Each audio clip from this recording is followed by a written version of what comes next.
Salut à tous, j'espère que vous allez bien. Aujourd'hui on va faire une petite vidéo questions-réponses, questions que vous m'avez posées sur Instagram après le match hier. On y va, c'est parti.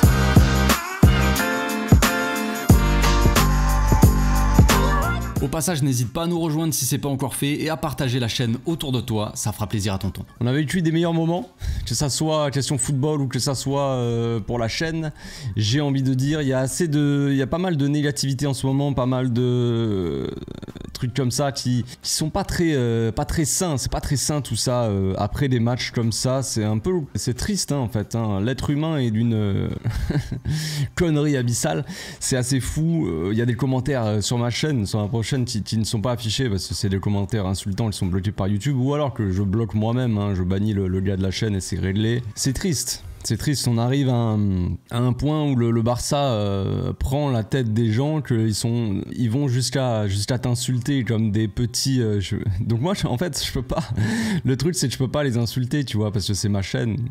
L'insulte serait très facile, j'en ai plein, j'en connais pas mal. Ou même dans la vraie vie, ça serait différent, je pense qu'ils diraient peut-être pas les mêmes choses. Les gens oseraient peut-être un peu moins dans la vraie vie, j'imagine que derrière un écran, ça c'est la suite logique de l'époque dans laquelle on vit quoi. Mais voilà, donc c'est un peu triste que pour du foot comme ça les gens se permettent un peu tout. Voilà, ça fait pas forcément plaisir forcément hein, évidemment, mais je veux dire ça motive un peu moins à tu vois, être positif et à faire pas des vidéos. Forcément je vais pas arrêter ma chaîne parce qu'il y a un Mongolien qui s'est dit que voilà, mais disons que voilà, c'est la trêve et on va en profiter aussi pour souffler parce que c'est fatigant, mais après c'est le football attire un peu de tout, mais attire aussi des mecs finis à la pisse.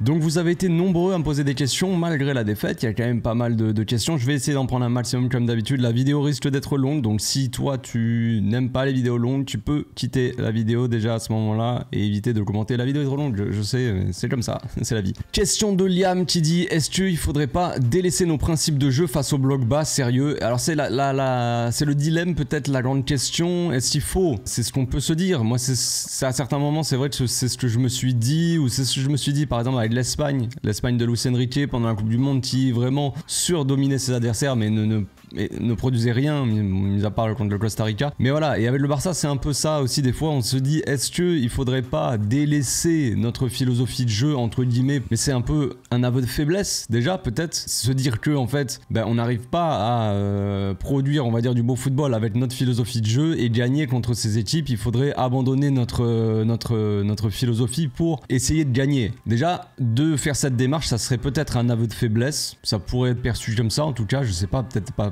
par tout le monde. Mais ensuite, est-ce que derrière t'as les joueurs pour? Est-ce que concrètement on a les joueurs pour laisser le ballon à l'adversaire? Faudrait déjà que l'adversaire sache quoi en faire, mais tu laisses disons la possession de balle à l'adversaire et après tu joues donc en contre-attaque. Est-ce qu'on a les joueurs pour jouer en contre-attaque? Quand on regarde notre équipe jouer en fait, tout simplement quand on a les occasions de jouer en contre-attaque, on ne le fait pas. Est-ce que c'est parce que les joueurs ne veulent pas le faire? Est-ce que c'est parce qu'on ne sait pas le faire? Je sais pas, mais en fait on a tellement pas du tout cette philosophie que les joueurs qu'on a là, c'est pas des joueurs qui ont vraiment l'habitude, c'est pas leur profil, c'est pas leur façon de jouer, peut-être, j'en sais rien, mais en tout cas ils ne le font pas quoi. Peut-être qu'ils sont pas à l'aise, tu vois.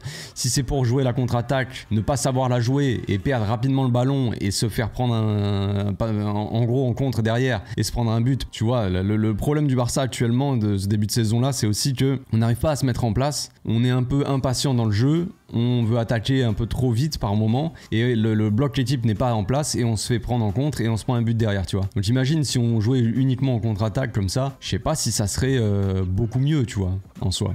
Je sais pas si c'est la solution à nos problèmes. Ensuite, question de Ousmane qui dit: comment ça se fait que Xavi ne fait pas de remplacement offensif pour ce match? C'est oui, il y en a plein qui ont posé cette question-là, qui se posent la question pourquoi on n'a pas fait rentrer des attaquants. Bon, quand on regarde les attaquants, on voit que c'est des joueurs de l'équipe B, donc des jeunes on va dire. Enfin, c'est même pas une question de jeunes, c'est une question qu'ils n'ont jamais joué avec l'équipe première. Donc je pense que la seule raison à ça, c'est que Xavi il a vu que le match était, on va dire, compliqué, complètement fermé. Et il s'est dit, est-ce que c'est ces jeunes-là qui vont apporter la solution ou pas, tu vois. Je pense qu'il s'est dit, voilà, c'est peut-être pas le moment aussi de balancer un jeune comme ça qui a jamais joué de l'équipe première et vas-y, essaie de nous débloquer la situation, tu vois. Je sais pas. Après, peut-être qu'il aurait dû tenter quelque chose, oui. Faire sortir peut-être Ferran Torres, tu vois, ou je ne sais pas qui, mais faire sortir un gars et avoir un remplacement d'un offensif pour un offensif, des fois ce n'est pas la solution, des fois on peut pas savoir, on peut pas refaire le truc non plus, l'histoire, on pourra pas savoir si ça aurait fait la différence, mais en soi je pense que c'est une question d'expérience, tu vois, et de physionomie de match. C'est compliqué, le match il est fermé.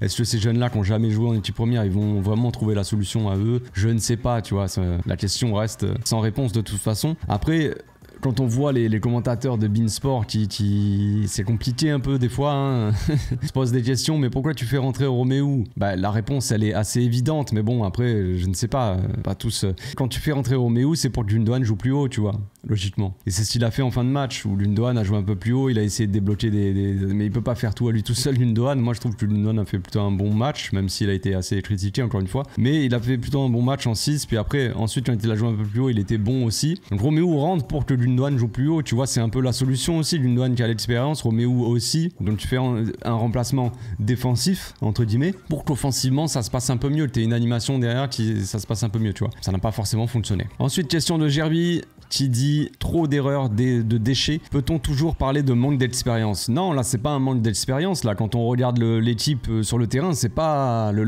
pour moi les déchets techniques, ils sont pas des joueurs qui étaient en manque d'expérience. Les déchets techniques, pour moi, ça venait pas forcément de Lamine Yamal et ça venait pas forcément de Fermin Lopez. Hein. Les déchets techniques, pour moi, la lenteur dans le jeu, c'était bon, c'est un ensemble. Il n'y a pas d'appel de balle, les joueurs sont statiques en haut, donc les défenseurs, ils hésitent trop. Mais pour moi, Koundé, Christensen hier, c'est pas qu'ils ont été mauvais, hein, mais c'est que dans les passes, ils prenaient trop de temps, ils hésitaient trop à faire des passes, tu vois. Peut-être qu'ils ont peur de derrière se faire prendre parce qu'ils sont deux derrière, mais déchets, tu vois. Après, il y a Diaby forcément qui fait son erreur sur le premier but au bout de 10 secondes. Ça, c'est pas normal. Mais ça, c'est pas un déchet technique. T'es pas dans ton match en fait. T'arrives, tu démarres le match tranquille, mais faut se concentrer direct. Certains l'ont fait remarquer depuis le début de la saison. On fait des entames de match catastrophiques où on se prend des buts rapidement et tu tues le match d'entrée, quoi. Ça, c'est pas normal. Tu dois être concentré, être à 100% direct en fait. C'est logique, mais bon, je sais pas.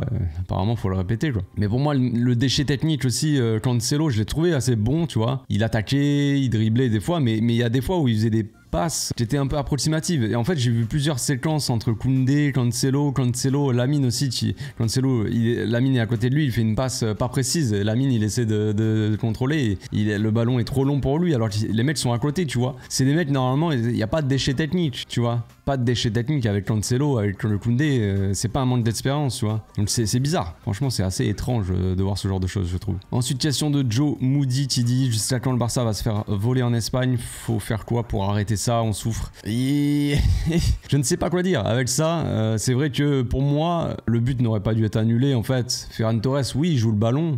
Donc, tu peux dire action de jeu, tu vois. Mais pour moi, Ferran, il est trop loin, tu vois. Il est trop loin du ballon pour gêner quoi que ce soit. Il gêne pas le gardien, il gêne pas la défense. Certains peuvent avoir beaucoup d'avis différents, on va dire. On peut dire que l'arbitre a eu raison, tu vois, dans le règlement, mais je trouve que c'est le règlement qui est bêtement appliqué, comme beaucoup de situations. Maintenant, c'est comme ça, on peut pas se cacher non plus derrière l'arbitrage, même si, oui, on s'est fait voler quand même pas mal de trucs depuis le début de la saison. Pas dans le sens voler où à chaque fois on se fait vraiment voler les matchs, tu vois. Bon, c'est une façon de présenter la chose, mais c'est vrai que dans les matchs, il y a quand même beaucoup d'actions un peu étonnantes, des scènes de catch qu'on a vues. C'est étonnant, quoi, de voir ça sans que ça soit sanctionné par l'arbitre. Maintenant, welcome toute la Liga. Question ensuite de Bertrand qui dit: est-ce que les matchs à l'extérieur deviennent de plus en plus hostiles? Ça, c'est une bonne question. C'est une question aussi qu'on ne se pose pas. Bon, c'est pas une excuse par rapport au match ou quoi que ce soit, mais c'est, oui, d'un avis plus général, les matchs à l'extérieur sont de plus en plus hostiles, je trouve. Oui, il y a des insultes envers les joueurs du Barça, envers le club. Bon, c'est pas, la Liga a pas l'air de s'en soucier vraiment, parce que le truc, en fait, c'est que la Liga est dirigée par Tebas. Eux, en fait, ils mettent de l'huile sur le feu, tout simplement. temps. Et oui, parce que tout le temps, la Liga, tout le temps, Tebas, il parle du Barça, il parle de l'affaire Negreira, tout ça, en appuyant bien le truc. Ouais, c'est pas normal, alors qu'il n'y a aucune preuve, il n'y a rien. Mais en fait, la Liga, elle continue à, pas forcément à attaquer le Barça, tu vois, mais à sous-entendre des choses, à parler du sujet. Et concrètement, bah, c'est ce qu'on voit après dans les tribunes, où tu as des chants des supporters. Hier, Grenade qui chantait le truc Barça, la Liga Negreira, je sais pas quoi, tu vois. Alors que même que il y a Christensen qui se fait plaquer dans la surface, il n'y a rien, il y a le but annulé en fin de match, tout ça, mais la Liga, le Barça, je sais pas quoi, Negreira, bah oui, c'est vrai. Séville aussi, la dernière fois, qui chantait des trucs comme ça, ou le président, tu vois, et tout ça, c'est un ensemble en fait. C'est l'instance, les dirigeants de la Liga qui ne calment pas le truc et qui mettent de l'huile sur le feu, comme je dis, qui continuent un peu à plus ou moins attaquer un peu le Barça sur ce genre de truc. Et après, tu as les équipes qui sont composées de supporters, donc la moitié abrutis, moitié gens normaux. Donc forcément, voilà, ça donne ce genre de truc. Quand on est à l'extérieur, oui, c'est très hostile. On se fait attaquer, le club se fait cracher dessus, oui. C'est la Liga.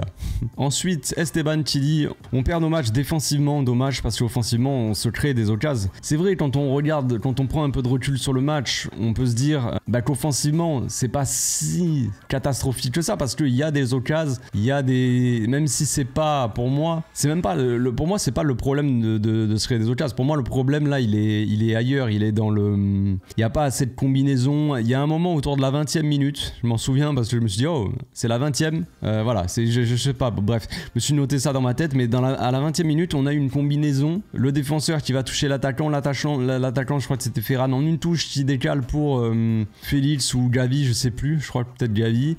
Et Gavi oui c'était Gavi, qui dribble un joueur et qui tente sa frappe. Et je me suis dit voilà, une combinaison un peu travaillée à l'entraînement, un jeu de position, tu vas chercher l'attaquant en une touche, il décale le milieu qui va provoquer, qui attaque l'espace, tu vois, il y a quelque chose. Mais ça on le fait pas assez, donc pour moi c'est ça le principal problème. Maintenant oui, on se crée des occasions et le problème c'est que par rapport à la saison dernière, défensivement on est à des années-lumière quoi. On est tellement pas solide derrière, c'est flippant. Ensuite, question de Yann qui dit penses-tu que le Barça peut aller loin en Ligue des Champions? Ça on n'en sait rien les gars. Je sais qu'il y a beaucoup de, on peut se poser beaucoup de questions. Est-ce qu'on va aller loin? Est-ce que machin, tu vois, on peut pas vraiment savoir à l'avance. Dans des moments où on est bien, on va dire, on fait des beaux matchs, où on a tous nos joueurs dispo, où tout est parfait, on va dire entre guillemets, on va dire ouais, tu vois, on va faire une bonne saison machin, et d'un coup t'as plus tes joueurs.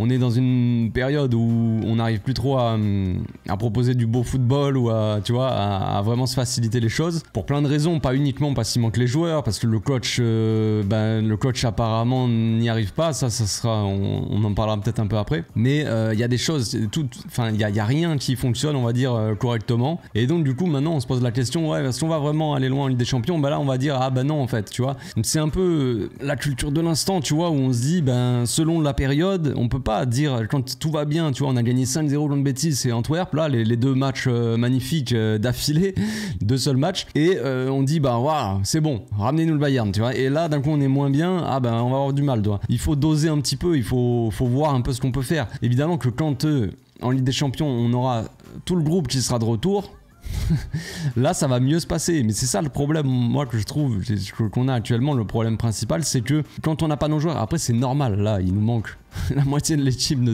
nos titulaires, la moitié, plus de la moitié même, donc forcément on se dit il nous manque les joueurs, on peut pas produire exactement le même football. Mais pour moi le problème c'est quand on n'a pas Pedri, quand on n'a pas Frenkie. Par exemple la saison dernière, quand on n'avait pas Pedri, on n'arrivait plus à jouer, c'est pas normal, tu vois. Là on n'a pas Frenkie, on n'a pas Pedri, bon, Rafinha et Lewandowski, c'est pas des joueurs qui vont t'aider à vraiment tenir le ballon et à faire quelque chose, enfin tu vois, c'est pas des milieux de terrain, donc c'est plus à la finition, à la création d'occasion. Mais les milieux, voilà, et on se dit ça ne marche plus du tout sans eux, quoi. Et ça c'est pas normal. Normalement l'équipe devrait savoir jouer un minimum sans eux, tu vois. Et j'ai l'impression que c'est pas trop le cas. J'ai l'impression qu'on a vraiment beaucoup de mal sans nos titulaires. Donc je pense que en fait tout se passe bien quand nos titulaires sont là. L'équipe elle joue bien. Xavi, j'ai l'impression que il y a rien à lui reprocher, plus ou moins, quand il y a tous les titulaires. Mais une fois que les matchs, il manque quelques absents en fait, des joueurs clés, là d'un coup on dirait que Xavi il a plus les solutions, tu vois. Et c'est ça un peu qu'on peut lui reprocher à Xavi, je trouve. La principale chose qu'on peut lui reprocher, pour moi, c'est ça. Donc je peux pas te dire si on ira loin en Ligue des Champions, je sais pas.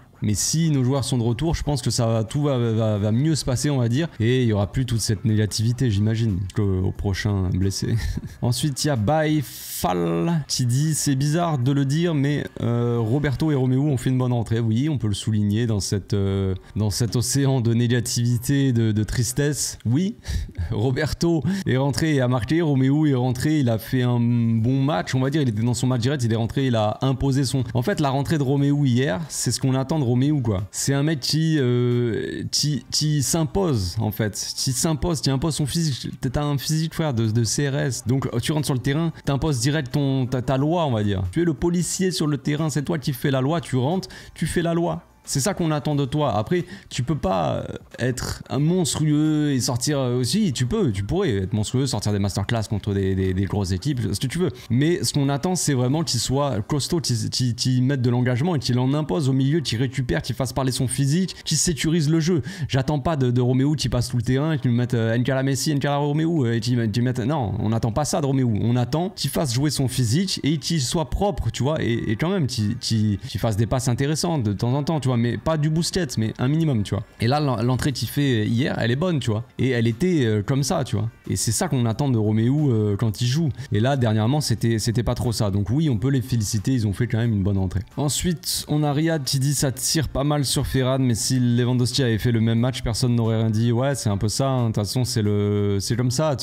T'as les critiques qui viennent en fonction du joueur, tu vois. Forcément, si Lewandowski nous sort le même match, qu'il a pas de réussite, tout ça, ben, il y aura pas de critiques. Mais ça c'est comme un peu ce que je disais tout à l'heure avec les supporters adverses, la Liga, tout ça, qui mettent un peu de l'huile sur le feu. C'est quand on a des gens influents qui donnent des avis, ça oriente la pensée des gens qui suivent, tu vois. Par exemple, les commentateurs. Je parle pas de créateurs de contenu, du YouTube, de gars, d'influenceurs sur les réseaux. Non, je parle juste des commentateurs déjà. Dans un premier temps, quand les commentateurs français ou autres qui se permettent des réflexions sur les joueurs en se foutant de leur tronche, hein, concrètement, et en leur manquant de respect, en gros, concrètement, alors que il ferait pas la même chose avec d'autres joueurs, bah forcément ça influence un peu derrière, on va dire, la masse, tu vois, qui sont un minimum influencés, même s'ils le veulent pas, même si c'est pas fait exprès ou quoi, c'est involontaire, ils sont un peu influencés, tu vois. Petit à petit, ils ont ça dans leur tête, puis après, peut-être ça va changer leur façon de penser aussi. C'est comme ça. Mais quand t'as Ferran qui rentre et t'as le commentateur qui te dit: oh, tu fais rentrer Ferran, mais pourquoi tu fais rentrer Ferran, ou des trucs comme ça, tu vois, des réflexions bidons, ah ouais, mais là, c'est normal, c'est Ferran Torres, donc c'est normal qu'on loupe, tu vois. Si ça avait été Lewandowski, on n'aurait pas loupé, alors que Lewandowski, quand même, il est pas exemple de tout reproche, comme tu dis, donc voilà, c'est comme ça. Mais ça participe un peu à tout la vie générale, donc oui, Ferran Torres, il a pas fait un match excellent non plus hier, ça c'est sûr, on va pas dire le contraire. Oui, la plupart sont un peu indulgents avec Lewandowski parce que c'est Lewandowski, mais on peut dire ça, on peut dire que c'est normal parce que Lewandowski, il a plus rien à prouver, tout ça. Mais des fois, il faut être objectif sur les prestations des joueurs. Si Lewandowski fait un mauvais match et que Ferran Torres fait un mauvais match, les deux ont fait un mauvais match, mais ça veut pas dire que Ferran Torres est plus catastrophique que Lewandowski sur ce match. On parle pas de la carrière. Quand on analyse un match, quand on fait un débrief d'un match de foot, on va pas prendre dans le contexte toute la carrière du gars. Oui, mais Lewandowski, lui, il a mis un quintuplé en 15 minutes là, ou je sais pas, genre en 9 minutes avec le Bayern, donc voilà. Non, on s'en fout s'il a fait au Bayern. Là, on parle du match là, tu vois, donc bon. Mais oui, Ferran Torres, bon, après c'est compliqué, mais il y en a qui pensaient que Ferran Torres allait remplacer Lewandowski, qu'il allait claquer un triplé sur ce match. Les gars, on le sait, Ferran Torres, il a du mal quand il est en neuf comme ça, il a du mal un peu souvent quand il est titulaire. Déjà, il est meilleur quand il rentre, mais il a du mal à jouer neuf quand il y a une équipe comme ça, un bloc bas. Ils ont joué à une défense à 5 derrière, c'était logique en fait. Tout ce qu'on a vu depuis la nuit des temps où Ferran Torres il a joué en 9 au Barça contre des blocs bas comme ça, des défenses à 5, à chaque fois il a jamais été vraiment excellent, sachant que là je l'ai pas trouvé si mauvais dans le sens où il revenait souvent, il essayait de jouer en une touche, de faire des déviations pour ses coéquipiers, il a réussi quelques trucs, voilà. Mais après devant le but évidemment c'est décevant. Mais ça, est-ce que franchement vous trouvez ça choquant que Ferran Torres soit décevant devant les buts? Je veux dire, t'as jamais été un buteur de fou déjà, donc voilà. Ensuite on a Diabs 76 qui dit: bonsoir café, maintenant tu reconnais que cette équipe tâtonne, elle n'a pas de jeu. Et les gens sont surpris. Les gens sont surpris parce que je dis d'un coup que... mais je dis pas d'un coup en fait. C'est très clair pour moi, je l'ai déjà dit la saison dernière, le jeu ne me satisfaisait pas la saison dernière. Il y a eu des matchs très compliqués tout ça, mais moi je m'en foutais un petit peu parce que le but c'était d'aller chercher la Liga tout simplement. Maintenant on est dans une autre phase pour moi. On a eu la phase de résultats sans proposer tout le temps du beau jeu, même si on a eu quelques beaux matchs, tout ça, voilà. Mais maintenant on doit aller faire un peu plus, tu vois. En Europe par exemple, on va dire qu'on est plus dans la situation de la Liga la saison dernière, c'est-à-dire que le but c'est d'aller le plus loin en Europe, même si on a du mal dans le jeu, tu vois. On s'en fout, le but c'est le résultat en Europe. Maintenant la Liga, on l'a gagnée la saison dernière, donc le but c'est quand même d'essayer de la gagner à nouveau la Liga, mais en plus d'essayer de proposer un football un peu plus plaisant, tu vois. L'étape d'au-dessus, tu vois, gagner en prenant du plaisir, en regardant les matchs, tu vois. Et pour l'instant c'est pas le cas. En fait, depuis qu'il y a Xavi qui est arrivé, il y en a plein qui critiquent et tout ça, et moi je tombe pas là-dedans. J'ai pas envie de tomber dans le truc, être catégorisé absolument pour Xavi ou contre Xavi, Xavi out, tout ça. Ça c'est, je m'en fous complètement, ça m'intéresse pas. Il y en a qui pensent que peut-être que je suis un pro Xavi complètement aveugle, qui ne voit pas que le Barça a des lacunes criantes. Pourtant je le dis, mais parce que en fait je tombe pas dans le truc et je dis pas que ouais Xavi doit dégager, que d'un coup on me dit ouais mais tu défends Xavi ou machin, il me catégorise dans l'autre, tu vois. Mais tout n'est pas noir ou blanc, tu vois. Il y a du gris aussi, il y a des nuances de gris. C'est tout, en fait. C'est pour moi. Mais bon, après, voilà, c'est comme ça. Chacun a sa vision de la chose. Mais évidemment que Xavi, ben, je l'ai dit hier, mais c'est ce que je dis déjà depuis un moment, mais il doit faire mieux. Il doit faire mieux. Et après, il ne peut pas tout faire à la place des joueurs, mais dans la globalité, l'équipe, elle est censée mieux jouer. En fait, depuis qu'il est revenu, comme je disais, il a remis le jeu de position, la philosophie de jeu au centre du projet. Ça, c'est clair, mais on a du mal vraiment à vraiment développer ça, tout ça en fait. On a les bases, on dirait que Xavi il arrive et qu'il a une équipe qui a jamais joué le jeu de position et qui sait pas jouer comme ça. Alors que c'est faux, tu vois. Concrètement, quand on regarde les joueurs ont déjà joué ce jeu-là, ils connaissent ce jeu-là normalement. Ils sont capables de le faire logiquement. Et on dirait que c'est pas le cas, tu vois. Donc là, il y a un problème là-dedans. Le Barça a abandonné sa philosophie pendant des années avec Valverde, avec Koeman, machin. C'est un fait peut-être, je pense que oui, mais voilà. Xavi est revenu, elle a remis, vas-y, on va rejouer comme ça. Il y en a qui savent pas jouer comme ça, c'est pas normal. Ok, mais maintenant, il y en a quand même, frère. Gavi, il a été formé à la Masia, il est censé savoir. T'as des Frenkie, t'as des Pedri, bon, voilà, ils sont pas là, mais voilà. T'as Gundogan qui sait jouer comme ça. Lewandowski, il sait jouer comme ça. Ferran, il sait jouer comme ça. Cancelo, il sait jouer. Koundé, Christensen, ils savent. Tous ces mecs-là, ils savent jouer comme ça. Christensen, le jeu de position, il le joue avec le Danemark, par exemple. Tu vois, enfin, donc en gros, t'as tous ces joueurs-là qui savent jouer de cette manière, mais on dirait pas, tu vois. On dirait qu'ils galèrent à jouer comme ça. On est dans un football très théorique, là. Ce qu'on voit là sur le terrain depuis le début de saison, c'est un football très théorique. Un football où on essaie d'appliquer la théorie, jeu de position, d'essayer de trouver, mais on galère de fou. Il y a rien qui est naturel. Tout est forcé, on dirait. Vraiment, on dirait qu'on galère, tu vois. Encore plus, c'est beaucoup plus criant, forcément, depuis qu'il n'y a plus Frenkie, mais c'est triste. L'info, là, je suis sur le portable et l'info qui vient de sortir de Koundé, c'est une entorse du ligament latéral interne du genou gauche. Donc voilà, c'est bien ce que je craignais, entorse. Ça parle d'1 mois et demi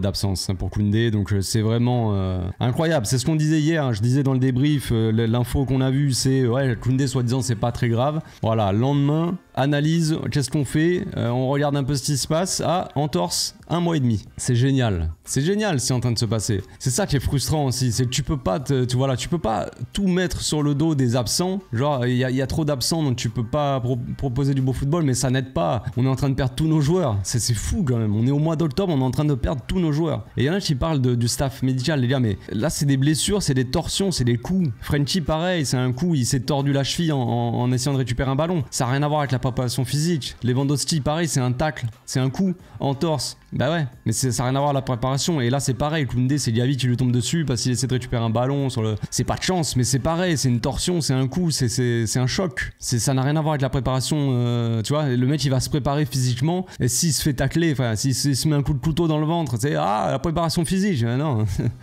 Ça me gonfle. Ensuite, question de David qui dit: salut Café, quelle est selon toi la solution pour rééquilibrer ce Barça? Tu penses pas qu'il faudrait sacrifier Baldé ou Cancelo en fonction des matchs? C'est une bonne question, salut à toi David machin chose.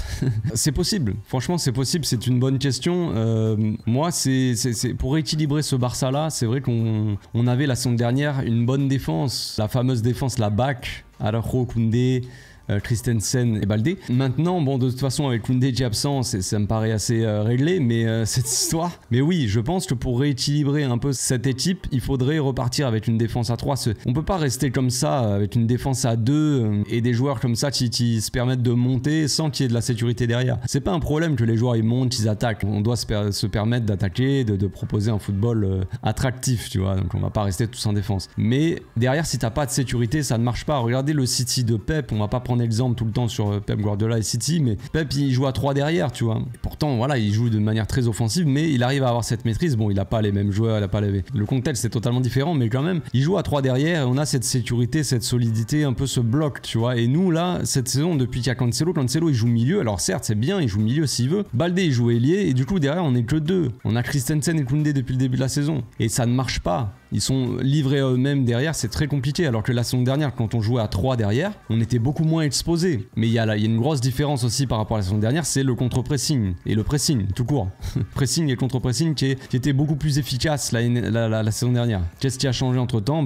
Je l'ai déjà dit, mais il y en a qui se permettent d'être irrespectueux quand je dis ça. Mais Busquets n'est plus là, les amis. Et pour tous ceux qui voulaient voir Busquets partir, il y en a qui m'ont même dit dans les lives et tout que Busquets n'était pas un leader, tout ça. Ça manque de leader dans cette équipe, ça manque de leadership dans l'équipe et ça manque de qualité dans le pressing et le contre-pressing. Il n'y a pas beaucoup de joueurs qui sont partis, mais le seul joueur important qui est parti dans cette équipe, c'est Busquets. Est-ce que ça a un rapport, un lien? Je vous laisse deviner. Ensuite, on a Show04 qui dit: penses-tu que Xavi travaille sur une structure tactique? Oui, je pense que oui, il le travaille, forcément qu'il le travaille. Maintenant, est-ce que c'est efficace? C'est une autre question. Je pense pas que ça soit très efficace, mais oui, il travaille sur une structure, il travaille sur une animation, il travaille sur quelque chose. Forcément, on le voit de toute façon. On le voit que quand Xavi est arrivé, il a travaillé sur plusieurs choses différentes. Il s'est adapté, il a réfléchi. La saison dernière, on a vu une différence entre le début de saison et la deuxième partie de saison, le milieu à 4. Il y a des choses qui sont travaillées. Maintenant, il y a des choses qui ne marchent pas aussi. Il y a des choses qui sont travaillées mais qui ne fonctionnent absolument pas. Pour l'instant, on voit que l'équipe elle a évolué avec les 2 joueurs qui sont arrivés. On voit qu'on joue différemment, tout ça, mais on voit qu'on a perdu tout équilibre possible. Et il va falloir trouver une solution à ça. Il va falloir vraiment trouver une solution. Sinon, on va se faire rouster. On va se faire rouster, quoi, concrètement. Surtout en Ligue des Champions où ça pardonnera pas. Les défenses comme ça, là, ou les entames de match aussi catastrophiques, Ligue des Champions, ça pardonnera pas du tout. Dernière question de Sinoods qui dit: faut se poser de réelles questions sur le futur de Xavi. Ouais, après, il faut se poser des réelles questions sur le futur de Xavi quand tout va bien et quand ça ne va pas aussi, tu vois. Enfin, c'est toujours pareil. C'est toujours pareil. Mais oui, de toute façon, il faut se poser les réelles questions. Les gars, la réflexion, elle est très claire. Je veux dire, si le Barça se fait éliminer par exemple, sort encore d'une manière assez ridicule en Europe, on n'y est pas encore, hein, tout ça, on va pas crier à la catastrophe, perso, c'est pas mon cas, mais si on se fait sortir ridiculement de la Ligue des Champions, si en Liga on n'arrive pas, on finit 2e, 3e, tu vois, 3e ça serait quand même chaud, mais on finit, ce qui est possible hein, quand même, mais on finit 3e par exemple de Liga, on n'arrive pas à jouer, tout ça, oui, il faut non, Xavi ne peut pas rester indéfiniment, ça c'est clair, je veux dire, on n'a pas le temps, il nous faut des résultats, on est dans une situation économique aussi où on est dans l'obligation du résultat. C'est peut-être pas des bonnes conditions pour taffer, pour Xavi, peut-être, mais d'un côté c'est comme ça, la situation elle est comme ça, on peut pas faire autrement. On est dans une situation où on doit absolument aller se débrouiller un minimum, faire des choses en Ligue des Champions, sinon financièrement on s'y retrouvera pas, parce qu'on a activé des leviers, on a fait des trucs pour avoir pour faire des mercatos intéressants. Maintenant il faut avoir les résultats derrière, sinon on rentre pas dans nos comptes, tu vois, je pense. Donc c'est vital pour nous. C'est peut-être une pression en plus supplémentaire dont le coach a pas besoin, tout ça, mais c'est la réalité du club. C'est dur. Xavi il est arrivé dans un moment assez compliqué, on peut le reconnaître aussi. C'était pareil pour Koeman, hein, mais Xavi il est arrivé, voilà, après Koeman, c'était compliqué, on était dans une situation où d'un coup fair play, financier, on pouvait quasiment rien faire, tu vois, et voilà, c'était la réalité. Il est venu là, c'est bien de sa part, c'est honorable, faut le souligner. Maintenant voilà, il faut quand même avoir des résultats, non seulement avoir des résultats, mais c'est ce qu'il a eu, hein. Je vais pas cracher sur Xavi perso, c'est pas le genre de truc que je vais faire. Il a eu les résultats la saison dernière, on a fait une bonne saison. mais on attend un peu plus, quoi. Je sais qu'il faut être patient, moi je l'ai déjà dit 50 fois, il faut être patient, mais quand même, je pense qu'on devrait être normalement capable avec les joueurs qu'on a, et avec le temps, depuis que Xavi est là, je veux dire, ça fait pas 15 ans qu'il est là, mais quand même, on devrait normalement voir un football un peu plus plaisant, une patte. Moi c'est ça qui me dérange, c'est ça ce que j'ai dit hier, et même dans le live d'avant-match, c'est la patte Xavi, tu vois. Avoir une patte beaucoup plus visible, un football un peu plus léché, comme on dit, tu vois. Quand on regarde, ça sert à rien de comparer tout ça, mais quand on regarde le Bayer Leverkusen, on peut pas dire qu'ils ont une meilleure équipe que nous, mais pourtant, Xabi Alonso, il a réussi à mettre un truc en place, vraiment ça joue bien, tu vois. Même le Las Palmas de Gersa Pimienta, ça joue très bien au football. Bon, Pimienta est là, je crois qu'il est là-bas depuis 2 ans, il me semble, mais il est arrivé, je sais pas comment jouer Las Palmas avant, mais en tout cas, le football, il est plaisant. Bon, ils arrivent pas à marquer, ils ont un manque d'efficacité, tout ça, bon, ok, mais en tout cas, dans la construction, dans les sorties de balles, tout ça, c'est un football offensif, tu vois, un football qui te fait plaisir à voir jouer, ça te fait plaisir à ton œil, tu vois. Et pourtant, Pimienta, il a pas forcément une expérience de 45 ans dans le foot. Enfin, au haut niveau en tant que coach comme ça, non, il a entraîné chez les jeunes. Il a pas un effectif de ouf non plus. Il a des joueurs certes talentueux sûrement, des joueurs d'une qualité technique, mais c'est pas mieux que ce qu'on a nous, tu vois. Et pourtant ces mecs-là, ils arrivent à poser une patte, tu vois, sur l'équipe et très reconnaissable, tu vois. Et t'arrives à avoir un football quand même assez plaisant. Et j'attends un peu plus de Xavi dans ce domaine-là, quoi, tout simplement. Donc voilà, si les résultats ne suivent pas cette saison, je pense que Xavi devra partir. Oui, ça c'est clair. Mais de toute façon, je l'ai déjà dit, c'est pas nouveau non plus. N'allons pas faire les surprises. Voilà, c'est tout pour aujourd'hui. J'arrête tout. On se retrouve bientôt pour une nouvelle vidéo, je ne sais pas quand, mais voilà, ce sera la surprise. D'ici là, portez-vous bien, passez une très bonne journée, soufflez un petit peu les amis, on se détend un peu, ce n'est que du foot. Sortez prendre l'air un petit peu, il y a des problèmes plus graves dans la vie.